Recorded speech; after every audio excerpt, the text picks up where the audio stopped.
ঘাঁটি গুড়িয়ে দেওয়া হয়েছে। সময়টা বলে রাখি, এখন ঘড়িতে সকাল 6টা বাজতে যায়, কিন্তু আপনাদের মনে রাখি আপনারা যখন নিশ্চিন্তে ঘুমোচ্ছিলেন তখন আমাদের সেনারা আমাদের প্রত্যেকের মধ্যে জ্বলতে থাকা বদলা, সেই বদলা নিয়েছে রাত ঠিক 1:40 থেকে 2:20 পরপর 4টি বড় এয়ার ও গ্রাউন্ড স্ট্রাইক, একেবারে প্রিসিশন ওয়েতে বলা যায় নির্দিষ্ট করে বেছে বেছে ঘাঁটি উড়িয়ে দিল ভারতীয় সেনা।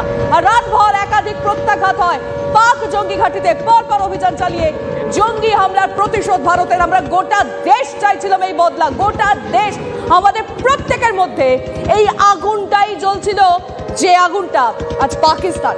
লিমা, একই সঙ্গে আমরা 5টা ছবি দেখাচ্ছি, মুহূর্তের ছবি। ভাওয়ালপুরে হামলা, জৈশ-ই মোহাম্মদের যে সদর দপ্তর ছিল সেখানে হামলা চালানো হয়েছে। মাসুদ আজহার কি অবস্থায় আছে এখনো পর্যন্ত কোনো খবর নেই। জৈশের হেডকোয়ার্টারে কিভাবে হামলা চালিয়েছে ভারতীয় সেনা একবার দেখুন। গুড়িয়ে দেওয়া হয়েছে জৈশের হেডকোয়ার্টার, লস্করের হেডকোয়ার্টার লাহোরের খুব কাছেই, সেখানে অ্যাটাক করা হয়েছে। হিজবুল্লাহ হেডকোয়ার্টার, সেখানে অ্যাটাক করা হয়েছে। একের পর এক হেডকোয়ার্টারে অ্যাটাক করেছে ভারতীয় সেনা। পাশাপাশি পাকিস্তানের তরফ থেকে আমরা দেখলাম তারা ভারতের আকাশ সীমায় আসার চেষ্টা করেছিল, কিন্তু ভারতের যে এয়ার ডিফেন্স সিস্টেম শুরুতেই বাধা হয়ে দাঁড়িয়েছে। বুঝিয়ে দেওয়া হচ্ছে ইট ছুড়লে পাটকেল খেতে হবে। জায়গাগুলো আরেকবার শুভজিৎ একটু চটপট আমাদের দর্শকদেরকে বলে রাখতে চাইবো। ভাওয়ালপুর, মুরদিকে, তেহরা কালান, আমরা জানি রাখবো শিয়ালকোট, ভীমবের, বারনালা, কোটলি, মুজফ্ফরবাদ, এই সমস্ত জায়গায় যেখানে একের পর এক জঙ্গি ঘাঁটি রয়েছে, সেই সমস্ত ঘাঁটির আর কোনো অস্তিত্ব নেই। ভারতীয় সেনা সেই জঙ্গিদের অস্তিত্ব রাখেনি, এক এক করে 50 জন জঙ্গি নিকেশ হয়েছে। ভারতীয়দের মারবে আর ভারত চুপ করে বসে থাকবে? মহড়া দেখেছিলাম আমরা TV9 বাংলা একের পর এক এক্সক্লুসিভ ছবি দেখিয়েছি আপনাদেরকে, কাশ্মীরের ছবি দেখিয়েছি, পহেলগামের ছবি দেখিয়েছি, সেনা প্রস্তুত সেটা দেখিয়েছি। আর বারবার এটা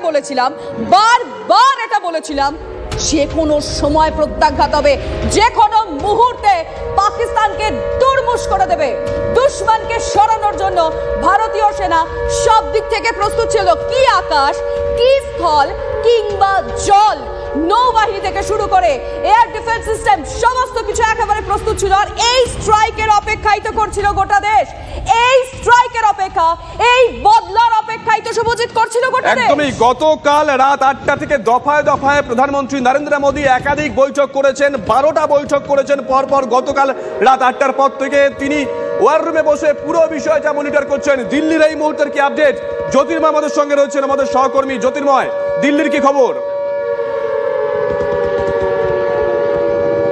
দেখো, যে খবর আমরা পাচ্ছি, স্বয়ং প্রধানমন্ত্রী নরেন্দ্র মোদী আজ সকাল 11টার সময় ক্যাবিনেট কমিটি অন সিকিউরিটির বৈঠক ডেকেছেন। ক্যাবিনেটের আলাদা করে বৈঠক হবে এবং যে খবর আমরা পাচ্ছি যে প্রত্যাঘাত করা হয়েছে, এই প্রত্যাঘাত কিন্তু সাময়িক প্রত্যাঘাত। তার কারণ পাকিস্তান যদি কোনোভাবে তার রিটেলিয়েটের চেষ্টা করে, সম্পূর্ণ যুদ্ধের জন্য তৈরি ভারত, সেই খবরই কিন্তু আমাদের কাছে আসছে, যা অত্যন্ত চাঞ্চল্যকর একটি খবর। অর্থাৎ এর আগে পরপর দুটো সার্জিক্যাল স্ট্রাইক দেখেছে পাকিস্তান, কিন্তু এবার কিন্তু আর শুধুমাত্র ক্লিনিক্যাল প্রিসিশনে শুধুমাত্র সার্জিক্যাল স্ট্রাইক নয়, এবার সরাসরিভাবে সম্পূর্ণ যুদ্ধের জন্য প্রস্তুত রয়েছে ভারত যদি পাকিস্তান কোনো রকম প্রত্যাঘাত করে। আপাতভাবে যে খবর সেনা সূত্রে আমাদের কাছে আসছে তা কিন্তু চমকে দেওয়ার মতো খবর। তার কারণ যে খবরগুলি আমরা জানাচ্ছি তার মধ্যে অত্যন্ত গুরুত্বপূর্ণ খবর হচ্ছে মুজাফফরাবাদের খবর। এই মুজাফফরাবাদে সোয়াই নালা বলে একটি জায়গা রয়েছে, যা মুজাফফরাবাদ শহর থেকে 19 কিলোমিটার দূরে। এই সোয়াই নালাতে একটি হেডকোয়ার্টার রয়েছে জৈশ-ই মোহাম্মদের, এবং মূলত এটা অপারেটিং সেন্টার হিসেবে কাজ করে। যারা পেহেলগাম হামলা চালিয়েছেন তাদের প্রত্যেকের প্রশিক্ষণ এই সোয়াই নালা এলাকায় হয়েছিল বলেই সূত্র মারফত আমাদের কাছে খবর আসছে। সেই জায়গা সম্পূর্ণভাবে ধ্বংস করে দেওয়া হয়েছে, সম্পূর্ণভাবে গুড়িয়ে দেওয়া হয়েছে। সঙ্গে থাকো জ্যোতির্ময়, নিঃসন্দেহে বড় খবরের দিকে নজর রাখছি আমরা একবার শিলিগুড়ির দিকে নজর রাখি। প্রসেনজিৎ আমাদের সঙ্গে রয়েছেন, আমাদের সহকর্মী। প্রসেনজিৎ, হাসিমারা প্রস্তুত কতটা? একদম হাসিমারা প্রস্তুত রয়েছে, বাগডোগরা প্রস্তুত রয়েছে, ইন্ডিয়ান এয়ারফোর্সের পাশাপাশি ইন্ডিয়ান আর্মি তারাও কিন্তু প্রস্তুত রয়েছে। একেবারে বলা ভালো ফুল ওয়ার মোডে রয়েছে। গতকাল রাতে যখন পাকিস্তানে এই এয়ার স্ট্রাইক হচ্ছে যখন আর্মি এবং ইন্ডিয়ান আর্মি সড়ক পথে ভূমিপথে তারা হামলা চালাচ্ছে, আকাশপথে বায়ুসেনা তাদের মিসাইল নিয়ে গিয়ে পাকিস্তানের জঙ্গি ঘাঁটি গুড়িয়ে দিচ্ছে, এই ছবি গোটা রাত আমরা দেখলাম। তার আগে দফায় দফায় যে মহড়া আমরা দেখেছি, সেই মহড়াতে কিন্তু বাড়তি গুরুত্ব দেওয়া হয়েছিল উত্তরবঙ্গকে, কারণ এই উত্তরবঙ্গ করিডর চিকেন নেক এই জায়গাটাও কিন্তু অত্যন্ত গুরুত্বপূর্ণ। যে কথাটা জ্যোতির্ময় বলছিল, যদি যুদ্ধ লাগে শুধুমাত্র পাকিস্তান সীমান্তে সেই এলাকাতেই যুদ্ধ হবে এমনটা নয়, একই সঙ্গে দেখতে হবে পাকিস্তান বিভিন্নভাবে রিটালিয়েট করার চেষ্টা করতে পারে, বাংলাদেশের মাটি ব্যবহার হতে পারে। সেই কারণেই কিন্তু গোটা সেনাবাহিনীকে স্থল সেনা, জল সেনা, বায়ুসেনা এই চিকেন স্নেক খুব গুরুত্বপূর্ণ একটা জায়গা হয়ে যায়। প্রসেনজিৎ, একদম নিঃসন্দেহে সেই কারণেই কিন্তু সমস্ত যে সেনাবাহিনী, তিনটে যে সেনাবাহিনী, এই প্রত্যেকটা বাহিনীকে হাই অ্যালার্ট করা হয়। আসবো তোমার কাছে আসবো প্রসেনজিৎ। একটু আগে কর্নেল ভাদুরীর সঙ্গে যে বিষয়ে কথা হচ্ছিল, সায়ন্তর কাছে আপডেট নেব। সায়ন্ত, পূর্ব সীমান্তে হাই অ্যালার্ট জারি করা হচ্ছে যে খবর আমরা পাচ্ছি, ডিটেল নেব সায়ন্ত। একদমই, দেখো ভারত যেটা খবর পাওয়া গেল, ভারত বাংলাদেশ সীমান্তে হাই অ্যালার্ট জারি করা হয়েছে।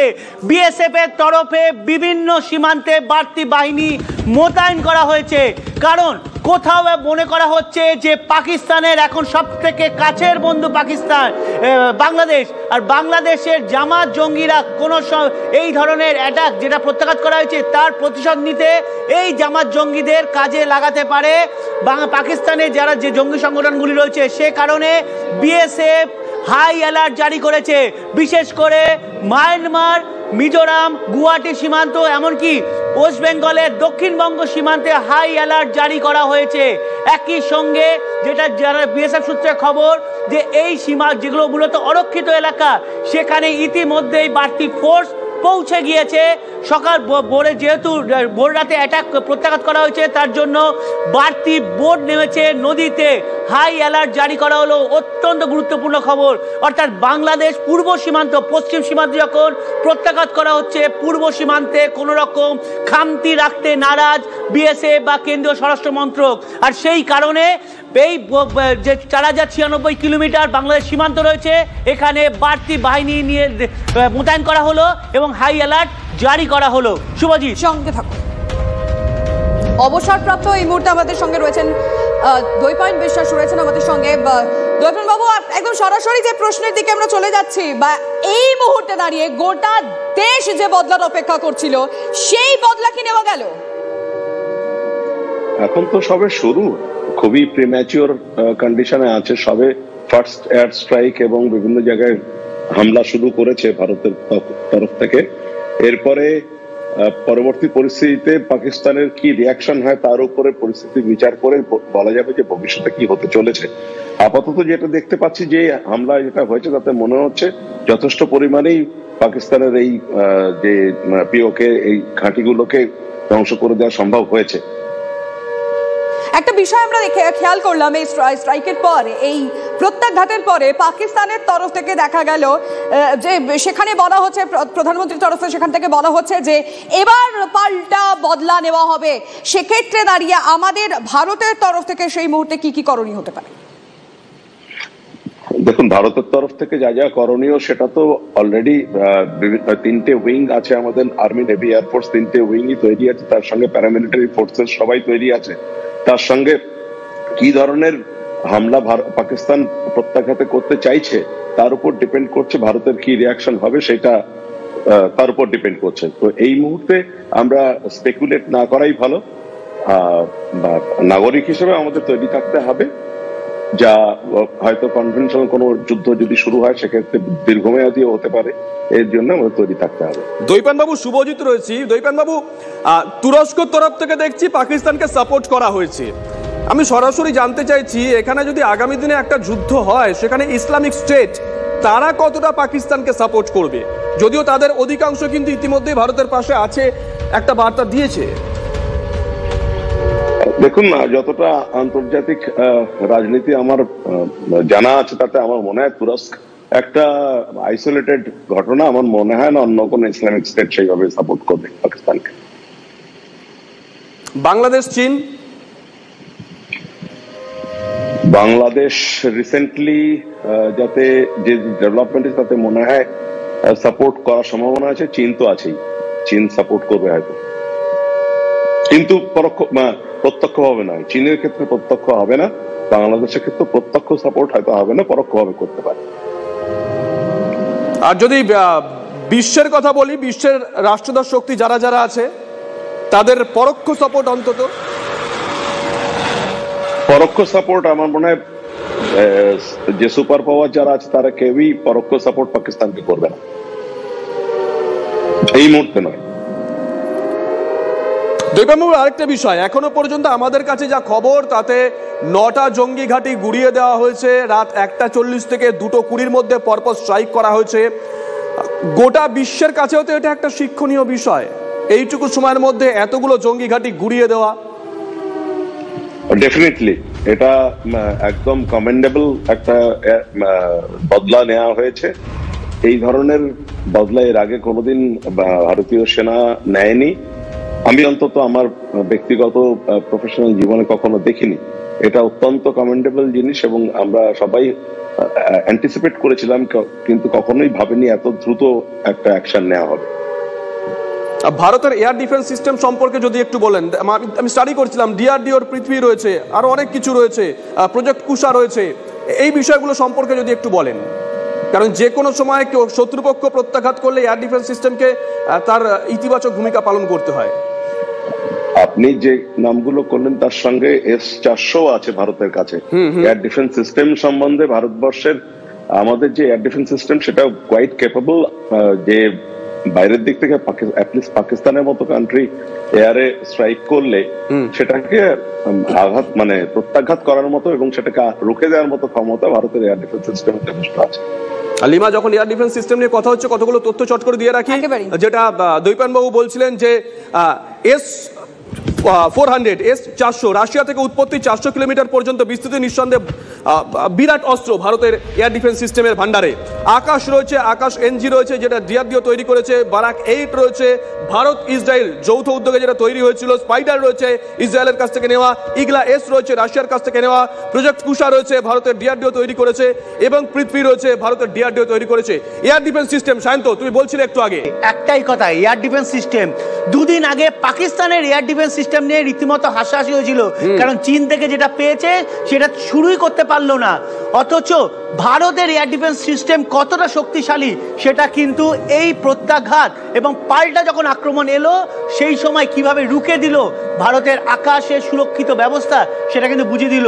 S-400 এর আমরা কথা বলছি, শুধু কিন্তু S-400 নয়, ভারতের সেনাবাহিনীর কাছে যে এয়ার ডিফেন্স সিস্টেম রয়েছে তা কিন্তু যে কোনো দেশের কাছে ঈর্ষার কারণ। এক হচ্ছে ডিআরডিও তৈরি, দুই হচ্ছে রাশিয়ার কাছে। আসবো তোমার কাছে, কারণ এই মুহূর্তে আরো একটা বড় খবর আসছে। এই মুহূর্তে আরো একটা বড় খবর আপনাদের দিয়ে প্রত্যাঘাতের চেষ্টা করে ব্যর্থ পাকিস্তান। চেষ্টা করলো কিন্তু ব্যর্থ। পাক পাঞ্জাবে জরুরি অবস্থা এই মুহূর্তে। প্রত্যাঘাতের চেষ্টা করছে পাকিস্তান, কিন্তু ভুলে যাচ্ছে এই প্রত্যাঘাত কোন দেশের ওপর তারা করতে চাইছে। তাদের সমস্ত চেষ্টা ব্যর্থ হয়েছে। আপনাদের জানি রাখবো এই মুহূর্তের বড় খবর, ধ্বংস হয়েছে পাকিস্তানের 2 বোমারু বিমান, ধ্বংস পাকিস্তানের যুদ্ধ বিমান F-16 JF-17, পাকিস্তানের যুদ্ধ বিমান F-16 JF-17 এই মুহূর্তে ধ্বংস হয়েছে। পাকিস্তানের চেষ্টা হলো, কারণ একটু আগে শুভজিৎ আমরা বলছিলাম পাকিস্তানের প্রধানমন্ত্রী রিয়াকশন, আমরা এক্সে হ্যান্ডেলে দেখলাম পোস্ট, যেখানে বদলা নেবে। এইটা কি তাহলে বদলা? এইভাবে ভারতের উপর তারা বদলা নেবে? কারণ যেভাবে তারা পাল্টা বদলা নেওয়ার চেষ্টা করছে, প্রত্যাঘাতের চেষ্টা করছে, এইভাবেই বারবার তাদেরকে ব্যর্থ হতে হবে। পাক পাঞ্জাবে জরুরি অবস্থা জারি হয়েছে, প্রত্যাঘাতের চেষ্টা করে ব্যর্থ হয়েছে পাকিস্তান। সায়ন্তর কাছে চলে যাব। সায়ন্ত, যে মধ্যরাতে যে সারপ্রাইজটা পাকিস্তান পেয়েছিল, সেই সারপ্রাইজ রিটার্ন দেওয়ার চেষ্টা করলো, কিন্তু সবটাই তো ফেল। একদমই, কারণ তাদের কাছে যে দুটো শক্তি, এক হচ্ছে F-16, 2 নম্বর হচ্ছে JF-17, দুটোই কিন্তু ভেঙে পড়েছে। আর এই দুটো যুদ্ধ বিমান যখন ভেঙে পড়লো, যখন ভেঙে পড়লো তখনই কিন্তু কোথাও তাদের কোমরটা কিন্তু ভেঙে গেল। গোটা পাকিস্তান কিন্তু রাত 2:15 সময় দিনের আলো দেখলো, অর্থাৎ চারপাশে শুধু মিসাইল পড়ছে এবং গোটা আকাশ কিন্তু লালে লাল। অপারেশন সিঁদুর যে কারণে এই নামটা কিন্তু যথার্থ হিসেবে ব্যবহার হলো। পাকিস্তান যে ধরনের মিসাইল উড়িয়েছিল, উৎক্ষেপণ করেছে ভারতের উদ্দেশ্যে, বা যে ধরনের যুদ্ধ বিমান পাঠিয়েছিল, সবকটাই কিন্তু ব্যর্থ হলো। কারণ এখন পর্যন্ত প্রতিরক্ষা মন্ত্রক বা ভারতীয় সেনাবাহিনী সূত্রে খবর, পাকিস্তানের দিক থেকে উড়ে আসা কোনো মিসাইল বা তাদের যে যুদ্ধ বিমান কোনো রকম আঘাত করতে পারেনি। এমনকি তারা যে ভুয়ো খবর ছড়িয়েছিল যে শ্রীনগর এয়ারবেস ডিস্ট্রয় করে দেওয়া হয়েছে, শ্রীনগর এয়ারবেসেরও কোনো ক্ষয়ক্ষতি হয়নি। অর্থাৎ দেখা যাচ্ছে পাকিস্তান ভুয়ো খবর রটানোয় যতটা দক্ষ বা যতটা পারদর্শী ভূমিকা পালন করেছে, তত পারদর্শিতা কিন্তু তাদের নিজেদের ভূখণ্ডকে রক্ষা করার ক্ষেত্রে দেখা যায়নি। কারণ তাদের এয়ার ডিফেন্স সিস্টেমই ঠিকমতো কাজ করেনি। এয়ার ডিফেন্স সিস্টেম যখন কাজ করার জন্য অ্যাক্টিভ হলো, ততক্ষণে ভারতীয় বায়ুসেনার যুদ্ধ বিমান অপারেশন চালিয়ে বেরিয়ে এসেছে।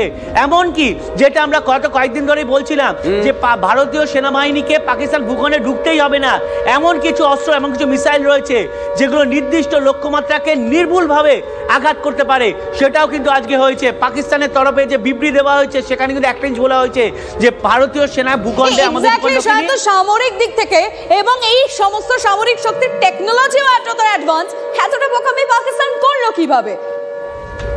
তবে এই মুহূর্তে আরো একটা বড় খবর দিয়ে আমাদের প্রতিনিধিরা দিচ্ছেন। এই মুহূর্তে ব্যাক টু ব্যাক সব বড় খবর। পাক জঙ্গি ঘাঁটি ধ্বংস করে ফিরল ভারতের বিমান। এই মুহূর্তে গোটা বাংলার মানুষকে, গোটা দেশকে জানাচ্ছি, পাক জঙ্গি ঘাঁটি ধ্বংস করে ফিরল ভারতের বিমান। সফল অপারেশনের পর সেনা ঘাঁটিতে ফিরল ভারতের যুদ্ধ বিমান। আরো একবার খুব স্পেসিফিক্যালি বলি, নিরাপদে ফিরেছে ভারতের সমস্ত যুদ্ধ বিমান। এটাই তো আমাদের কাছে সাকসেস, এটাই তো বদলা শুভজি। একদমই দৈপান বাবু, আপনার কাছে যাবো আরেকবার। সায়ন্ত যে কথা বলছিল যে পাকিস্তান ভারতের আকাশসীমা আসার চেষ্টা করছিল, কিন্তু ভারতের এয়ার ডিফেন্স সিস্টেম সেটাকে রুখে দিয়েছে। কি ইঙ্গিত পাকিস্তান কি করতে পারে আগামী দিনে? কারণ ভারত যুদ্ধপ্রিয় নয়, যুদ্ধপ্রেমী নয়, কিন্তু আঘাত এলে প্রত্যাঘাত ভারত করবে। আপনিও যে কথা বলছিলেন যে পাকিস্তানের গতি প্রকৃতির উপর নির্ভর করছে আগামীর ভবিষ্যৎ। দেখুন, পাকিস্তান মানে খুব বোকা নয়, আমরা বোকামি করতে পারি কিন্তু খুব বোকা নয়। ওরাও জানে নিজেদের সীমাবদ্ধতা, যতটুকু করবে আমার মনে হয় বুঝে শুনেই করবে। ভারতবর্ষের ক্ষমতা সম্বন্ধে যথেষ্ট মানে ওদের জানাশোনা আছে, তো সেই অনুযায়ী আমার মনে হয় না খুব বেশি অ্যাডভেঞ্চারিজমের মধ্যে যাবে পাকিস্তান।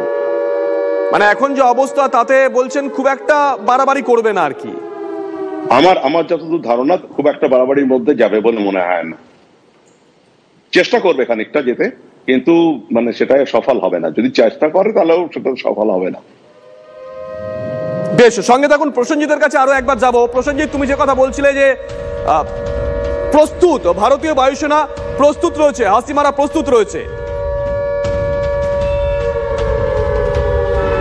একদম প্রত্যেকটা সেনাবাহিনী কিন্তু গত কয়েকদিন ধরে প্রস্তুত ছিল এবং তারা জানান দিচ্ছিল যে আমরা প্রস্তুত আছি, মিশন রেডি। সেই মিশন আসলে এই মিশন ছিল। এবং যে কথাটা সায়ন্ত বলছিল, এই সমর বিশেষজ্ঞরা বলছিলেন পাকিস্তানের চেয়ে ভারত ধারে ভারে উন্নত, কিন্তু একই সঙ্গে ভারত কিন্তু সংযম দেখিয়েছে। তারপর রাতে যখন ভারত প্রথম এয়ার স্ট্রাইক করলো গতকাল 1:40-এ, তারপর পরপর 4 দফা এয়ার স্ট্রাইক হয়। পাকিস্তানে যখন অন্তত 50 জন জঙ্গি মারা গেছেন, লস্করের ঘাঁটি, জৈশ-ই মোহাম্মদের ঘাঁটি ভেঙে গুড়িয়ে দেওয়া হয়েছে। পাকিস্তান তখন বুঝতে পারলো তাদের দেশে গিয়ে ভারত হামলা চালিয়েছে কোথায়? জঙ্গি ঘাঁটিতে। বুঝিয়ে টুঝে যখন দুভাবে অ্যাটাক করার চেষ্টা হলো, কিভাবে? আকাশপথে চেষ্টা হলো, যেখানে ভারতের যে এয়ার ডিফেন্স সিস্টেম S-400 তারা রুখে দিল, পাকিস্তানের দুটো বিমান পড়ে গেল। এরপর চেষ্টা হলো পাকিস্তানের যে পাঞ্জাব সীমান্ত, সেই সীমান্তে, সেখানেও কিন্তু গুলি বৃষ্টি শুরু করেছিল পাকিস্তান, যার যোগ্য জবাব ইন্ডিয়ান আর্মির তরফে মাঝরাতেই দেওয়া হয়। এবং কার্যত আবারও আমি বলবো শব্দটা, পাকিস্তানের আকাশে তখন অকাল দেওয়ালি, গোটা আকাশ জুড়ে কার্যত লাল আলো ঠিকরে পড়ছে, বিভিন্ন মিসাইল আশ্রে পড়ছে। অন্তত 9টা জঙ্গি ঘাঁটি, 50 জনের মতো জঙ্গির মৃত্যু হয়েছে। পাকিস্তান কিছু বুঝে ওঠার আগেই অতর্কিতে গিয়ে জঙ্গি ঘাঁটি ভেঙে গুড়িয়ে দিয়ে ভারত বদলা নিয়েছে। অপারেশন সিঁদুর বারংবার বিগত দিনে বিভিন্ন সময়ে পাকিস্তানের তরফে ভারতে হামলা, বহু মা বহু স্ত্রী তার স্বামীদেরকে হারিয়েছেন, তাদের সিঁদুরের বদলা পাকিস্তান কিন্তু নিল। পাকিস্তানকে হারালো। আবার ভারত পাকিস্তান রিটালিয়েট করার চেষ্টা করলো, সেই রিটালিয়েশনও কার্যত মুখ থুবড়ে পড়ে গেল।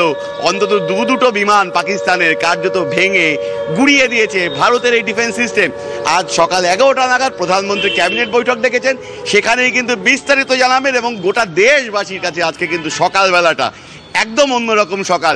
গোটা দেশ জুড়ে আওয়াজ উঠেছিল যেভাবে পহেলগামে আক্রমণ করা হয়েছিল তার একটা বদলা দিতে হবে, কিন্তু সেই বদলা যে এইভাবে এত তাড়াতাড়ি হবে, একসঙ্গে দুটো স্ট্রাইক, একদিকে আকাশপথে এয়ার স্ট্রাইক হলো, অন্যদিকে গ্রাউন্ডেও স্ট্রাইক হলো, গ্রাউন্ড স্ট্রাইক করা হলো। দুই তরফে এই অতর্কিত আক্রমণ কার্যত পাকিস্তান নাস্তানবুদ হয়ে যায়। গোটা পাকিস্তান জুড়ে ত্রাহি ত্রাহি রব ওঠে। বিভিন্ন হাসপাতালের বাইরের ছবিটা আমরা দেখছিলাম, সেখানে এই জঙ্গি ঘাঁটিতে আক্রমণের পর যারা আহত হয়েছেন তাদের নিয়ে গিয়ে তারা কি করবেন বুঝে উঠতে পারছেন না।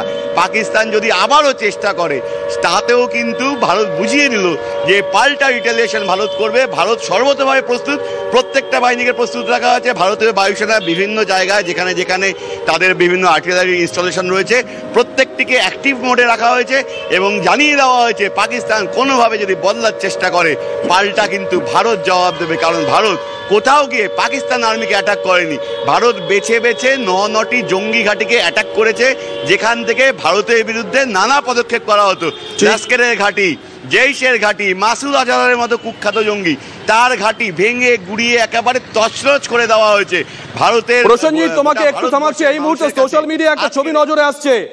জম্মু কাশ্মীরের যারা ইয়ং ব্রিগেড আছেন তারা রাস্তায় নেমে এসেছেন, তারা বলছেন ইন্ডিয়ান আর্মি জিন্দাবাদ, ভারত মাতা কি জয়। সায়ন্ত, জম্মু কাশ্মীরের আমজনতা রাস্তায় নেমে এসেছে, তারা বলছেন ইন্ডিয়ান আর্মি জিন্দাবাদ, ভারত মাতা কি জয়। শান্ত, একদমই শুভজিৎ, এটাই কিন্তু প্রকৃত ভারতের চিত্র, যেখানে সন্ত্রাসবাদের বিরুদ্ধে সবাই ঐক্যভাবে লড়বে। জম্মু কাশ্মীরের যে ছবি উঠে আসছে সেটা কিন্তু একটা বার্তা দিচ্ছে পাকিস্তানের সঙ্গে জম্মু কাশ্মীর নেই, কাশ্মীর নেই নেই নেই। কারণ যেই ছবি এই ছবিতে মূলত একটা বিষয় পরিষ্কার হয়ে যাচ্ছে, যেভাবে তাদের ট্যুরিজমের ওপরে হামলা হয়েছে, যেভাবে সাধারণ মানুষের ওপরে 15 তারিখ হামলা হয়েছে, সেই 22 তারিখ হামলা হয়েছে, সেই জায়গায় দাঁড়িয়ে এতগুলো মানুষের মৃত্যুতে তারা শোকাহত ছিল, কিন্তু তারা প্রথম দিন থেকে কিন্তু একটা কথা বলে এসছে, পাকিস্তানের বিরুদ্ধে বদলা চাই, যারা জঙ্গি, যারা সন্ত্রাসবাদী তাদেরকে মারতে হবে। ভারতীয় সেনার পাশে কাশ্মীর রয়েছে এবং কাশ্মীরের যুবকরা রয়েছে। আজকে যখন প্রত্যাঘাত করা হলো, রাত থেকে একের পর এক প্রত্যাঘাতে গুড়িয়ে দেওয়া হলো জঙ্গি ঘাঁটি লঞ্চ প্যাড, তখন কিন্তু কাশ্মীরে এক অন্য ছবি দেখা যাচ্ছে। প্রত্যেকে কিন্তু উচ্ছ্বসিত এবং তারা রাস্তায় নেমে এসে তারা উচ্ছ্বাস প্রকাশ করছেন, কারণ তারা জানে যে ভারতীয় সেনা যেটা বলে সেটা করতে পারে এবং এই সেনা যদি থাকে তাহলে কাশ্মীর সুরক্ষিত থাকবে এবং কাশ্মীরে তাদের যে পর্যটনের ওপরে কাশ্মীর ডিপেন্ড করে, পর্যটন না থাকলে কাশ্মীর অন্ধকার, সেই পর্যটন ফিরে আসলে কাশ্মীরও বাঁচবে। সেই কারণে কিন্তু জম্মু কাশ্মীরের প্রত্যেকটি মানুষ আজকে রাস্তায় নেমে এসে সেনাবাহিনীর নামে জয়ধ্বনি করছে, যেটা কিন্তু বারবার করে আমরা কয়েক বছর আগে যেটা দেখতে পারিনি সেটা কিন্তু দেখা যাচ্ছে।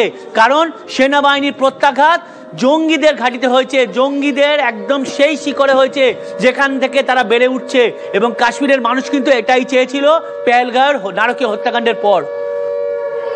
সঙ্গে থাকো সায়ন্ত, বড় খবরের দিকে নজর রাখছি, ধারাবাহিকভাবে নন স্টপ ব্রেকলেস বুলেটিন করছি আমরা। এই মুহূর্তের বড় খবর, রাত 1:40 থেকে 2:20 একের পর এক স্ট্রাইক আছড়ে পড়ে পিওকেতে। 9টা জঙ্গি ঘাঁটি গুড়িয়ে দিয়েছে ভারতীয় সেনা। এই মুহূর্তে আমাদের সঙ্গে রয়েছেন group captain RK Das. Group captain Das, আমি শুভজিৎ রয়েছি। প্রথমেই তো মানে গোটা বায়ুসেনাকে, ভারতীয় সেনাকে, পদাতিক সেনাকে, নৌবাহিনীকে আমাদের তরফ থেকে কুর্নিশ তারা সেফলি ফিরে এসেছে ভারতের মাটিতে। আপনি স্ট্রাইকটা ব্যাখ্যা করবেন কিভাবে? দেখো, অপারেশন সিন্দুর গত এই রাতেই 1:44 আমরা লঞ্চ করেছিলাম অ্যাক্রস 9খানা target in Pakistan and Pakistan occupied Kashmir, PoK এবং পাকিস্তানের মাটির উপরে। আমরা বেছে নিয়েছিলাম বেসড অন ইন্টেলিজেন্স এরম টার্গেট যেখানে জৈশ-এ মোহাম্মদ এন্ড লস্কর এ তয়বার ট্রেনিং ক্যাম্পস হতো, যেখানে ওদের লঞ্চ প্যাড, যেখানে ওদের ট্রেনিং করে লঞ্চ করা হতো অ্যাক্রস ইন্ডিয়া। তো আমরা সেই ধরনের টার্গেটস বেছে নিয়েছিলাম। আমাদের মেন উদ্দেশ্য ছিল আগেনস্ট টেরর, এন্ড আমরা কিন্তু আর্মির বিরুদ্ধে, পাকিস্তানি আর্মির বিরুদ্ধে কোনো অ্যাকশন নেইনি, কিন্তু আমরা এক্সপেক্ট করছি Pakistani army will now retaliate, যার জন্য আমরা প্রস্তুত। আমরা ইউজ করেছিলাম Indian air force assets, fighter aircraft এবং ক্রুজ মিসাইল। আমরা শান্তি চাই, কিন্তু যেহেতু ওরা আমাদের উপরে একটা এত বড় আঘাত করেছে, তো আমাদের এটা হচ্ছে প্রত্যাঘাত। আর আমরা এখন প্রস্তুত। আমরা শিওর কি পাকিস্তান একটা কিছু করবে, তো আমরা তার জন্য তৈরি আছি। আমাদের যে এয়ার অ্যাটাক 100% সাকসেসফুল, এন্ড যেখানে যেখানে আমরা হিট করেছি প্রত্যেকটা মধ্যে উই হ্যাভ অ্যাচিভ সাকসেস। ধন্যবাদ। আমরা কথা বললাম গ্রুপ ক্যাপ্টেন আর কে দাসের সঙ্গে। সায়ন্তর কাছে আবারও যাবো। সায়ন্ত, এর আগে আমরা বারংবার যে খবর দিচ্ছিলাম যে একই সঙ্গে গ্রাউন্ড স্ট্রাইক হয়েছে, এয়ার স্ট্রাইক হয়েছে, পাশাপাশি যে খবর আমরা পাচ্ছি, তোমার কাছে নিশ্চয়ই খবর এসে গেছে, তোমার থেকে ডিটেল নেব যে এখানে ভারতীয় নৌবাহিনী তারাও অংশগ্রহণ করেছে, সূত্র কথা বলছে। সায়ন্ত, একদমই শুভজিৎ, নৌবাহিনীর যে ড্রোনটা ব্যবহার করা হয়েছে তাকে বলে লয়টারিং মিউনিশন। অর্থাৎ এই ড্রোনের অন্যতম সুবিধা হচ্ছে এই ড্রোন যেরকম নিজে যে কোনো নির্ভুল আঘাত করতে পারে, তেমনি যে কোথায় জঙ্গি ঘাঁটিগুলো রয়েছে সেই ছবিও দ্রুত তুলতে পারে। অর্থাৎ এই ড্রোন কিন্তু আগে কখনো ব্যবহার করা হয়নি। এই প্রযুক্তি সম্পর্কে পাকিস্তান সম্পূর্ণ অজানা ছিল। নৌবাহিনী কিন্তু এটা ইসরায়েলি প্রযুক্তিতে তৈরি করেছে এবং ইসরায়েলের সাহায্যে তৈরি হওয়ায় এই ড্রোন কিন্তু অত্যন্ত শক্তিশালী। স্বাভাবিকভাবেই এই ড্রোন কিন্তু ব্যবহার করে নৌবাহিনীও কিন্তু ভারতীয় বায়ুসেনা, স্থলসেনার সঙ্গেও একসঙ্গে কাঁধে কাঁধ মিলিয়ে এই পাকিস্তানের জঙ্গি ঘাঁটিগুলোকে নিকেশ করতে, খতম করতে সাহায্য করেছে। 1971-এর যুদ্ধে নৌবাহিনীর ভূমিকা আমরা দেখেছিলাম। করাচি পোর্টকে সম্পূর্ণ গুঁড়িয়ে দিয়েছিল। করাচি পোর্টে যখন বিমান উড়ে গিয়েছিল তখন এই নৌবাহিনীর ওপর থেকে যুদ্ধ বিমান উড়ে যায়। আবারও এই নৌবাহিনীর ভূমিকা দেখা গেল এই প্রত্যাঘাতের সময়। অর্থাৎ নৌবাহিনী, স্থলবাহিনী, বায়ুসেনা, এই তিন বাহিনীর কামাল দেখলো ভারতবাসী, 140 কোটির ভারতবাসী। শুভজিৎ, সঙ্গে থাকো সায়ন্ত। দৈপান বাবুর কাছে আবারও যাবো। দৈপান বাবু, অনেকে অধৈর্য হয়ে পড়েছিলেন, তারা বলছিলেন এতগুলো দিন পেরিয়ে গেল এখনো কেন অ্যাটাক করা হলো না। উড়ির পথ দেখেছিলাম 11 দিনের মাথায় অ্যাটাক হয়েছিল, বালাকোট এয়ার স্ট্রাইক হয়েছিল 12 দিনের মাথায়, আর আজকে 15 দিনের মাথায়। অধৈর্য অনেকে হয়েছিলেন, কিন্তু সময় কিনে নেওয়া কৌশল ছিল ভারতের। কৌশলটা ঠিক কি? দেখুন, যে কোনো স্ট্রাইকের মধ্যেই একটা প্রথম জিনিস সারপ্রাইজ, একটা বড় এলিমেন্ট। আপনি যে কোশ্চেনটা করলেন তার মধ্যেই আপনার উত্তর লুকিয়ে আছে। এর আগে দুটো স্ট্রাইক অলরেডি হয়ে গেছে। একটু যদি কাছে এসে কথা বলেন। হ্যাঁ, বলছি যে আপনি যে কথাটা বললেন তার মধ্যে আপনার উত্তর লুকিয়ে আছে। এর আগে অলরেডি দুটো স্ট্রাইক হয়ে গেছে।